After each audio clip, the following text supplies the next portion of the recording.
Good evening, everyone. My name is Joshua Reyes, and today my book talk presentation is going to be on Sophie's World, a novel about the history of philosophy by Jostein Gaarder.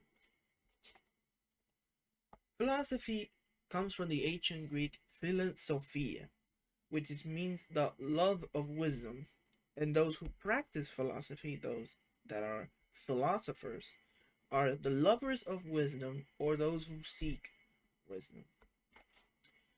Philosophy is all about questions, and not precisely small questions. They're like big questions, like who are you? Where does the universe come from?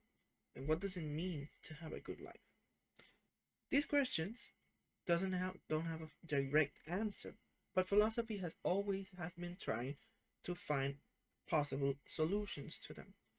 And Sophie's World is a very great introduction to this philosophical thought and covering all these topics and questions in a very comprehensible manner. But first, let's talk about the author of Sophie's World, Jostein Gaarder. He's a Norwegian author of several novels and short stories. He's mostly known for writing metafiction, which is stories within stories. He's been a high school philosophy teacher since 1981, and Sophie's World is his most famous work. It was published in 1991. Sophie's World became Norway's best-selling books for 3 consecutive years after 1991. It has been translated into 53 languages and it has been the world's best-selling book in 1995. The genre of Sophie's World is the philosophical fiction. It's a genre devoted to discussion and discursive philosophy. This means that it covers topics like ethics, morals, society, human nature, free will, beauty, knowledge, etc. This story takes place in the year 1990 and it's also on Lillesand, Norway. So we have our main characters.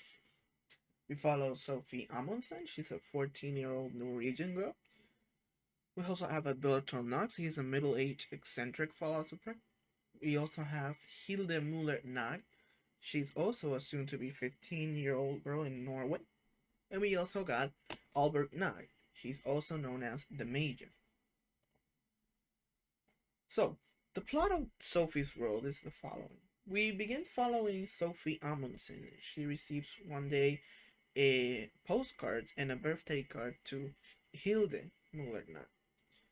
And alongside of them, she receives a package full of documents of a philosophy course, where she becomes the pupil of Alberto Knox and go on to with him to understand and discuss the history of philosophy and since the ancient pre-Socratics or with Thales and Miletus all the way to 20th century existentialism with Jean-Paul Sartre.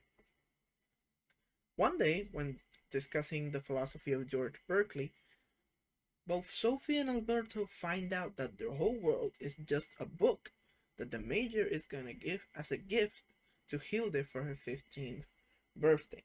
From this point on, Alberto will help Sophie fight back the Major's control by teaching her all the history of philosophy, as well as some help of Hilde. So, the type of conflict in Sophie's world is a mixture of character versus character as well as character versus supernatural. This is because even though the Major is still a human character, it is the creator of both Sophie and Alberto, whom they want to be free of their control. Philosophy is the main theme on Sophie's world. It's the wonder of understanding the world as it is. And through philosophy, Gaarder explores the themes of nature of reality, mentorship, the coming of age, free will, women, and sexism. Now, this is my favorite quote from the book. It says, "This was once my little garden of Eden," she said, "and now you're being thrown out of it. Driven out of it," said Alberto. My little garden of Eden. The Garden of Eden represents a place of innocence. For Sophie, being pulled out of the garden means to take her away from accepting the world as it is, and and to find her own answers to the greatest questions of life. Alberto's goal is to make Sophie wise for the world she'll step into, honoring the meaning of her name, Sophia, which, as we mentioned, is wisdom in ancient Greek. Through philosophy, which is the love of wisdom, that Sophie and the reader can introduce themselves into a new vision and light into understanding our world through the culture, the thinking cultures of our past. Would I recommend this book? Yes, totally. I enjoyed both reading the novel and its audiobook narration. Gaarder make an excellent work on reviewing the last 3,000 years of Western schools of thought in a way that someone who doesn't have prior philosophical knowledge can understand the basics of this marvelous discipline. I personally refreshed a lot of concepts I learned before, like the Presocratics, as well as introduced into other schools of thought that I would not have the opportunity to research on my own, like Sigmund Freud, St. Thomas Aquinas, and even Charles Darwin. Although the book is written to be comprehensive, it sometimes becomes a bit dense due to the process and complexity of certain philosophical concepts. And it makes you reread a chapter to grasp concepts pretty often. Other than that, Sophie's World is one of the best books I've ever read because it lets you learn and be intrigued by what's going to happen to Sophie and Alberto, as well as who is Hilde and the Major. These are my references for today's book talk presentation, and I would like to thank you all for your attention.